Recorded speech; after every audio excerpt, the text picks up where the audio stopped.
Well, welcome back to the Arlington International Festival of Racing. Jill Byrne alongside Michael Adolphson. And this time it's talk about the girls. The Beverly D, a grade one. Also, Michael, a Breeders' Cup win and you're in. And we've seen that before with Dank 2 years ago. She won the Beverly D and went on to win the Breeders' Cup Turf.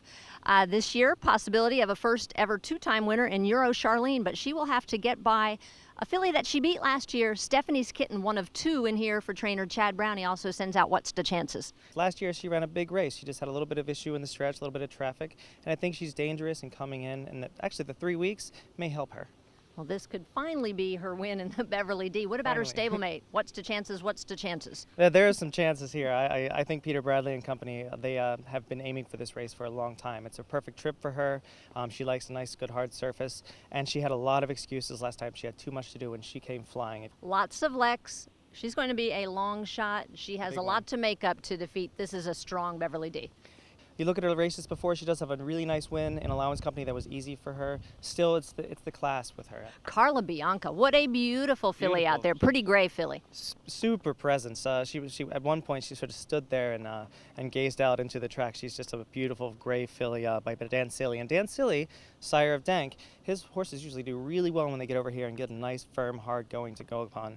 She comes off a victory in the Meld over the boys, over Ella Val, who's in the million. And I think she is dangerous. She's a trip horse. She loves this distance. She loves a nice, firm going.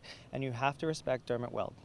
Well, speaking of respect, Aidan O'Brien, leave him out at your own risk with the Coolmore gang, and they send out Wedding Vow, coming in off of two back-to-back really strong races. They're sneaky confident in her. They said the 2 weeks coming off of her Nassau second, it's not going to bother her at all.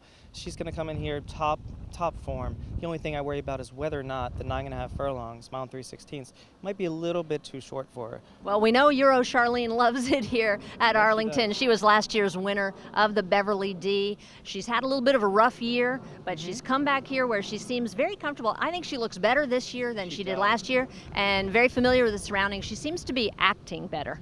Yeah, she's more professional. She as Luci Bade, the assistant trainer and wife of Marco, told me, she's just transitioned 3 to 4 perfectly. She's gained weight. She's more professional. She's less of a problem child when it comes to pre-race antics. Well, she is the one to beat. She'll have to beat a strong field, including some strong Americans. Will Euro Charlene be able to make history and be the first two-time winner of the Beverly D?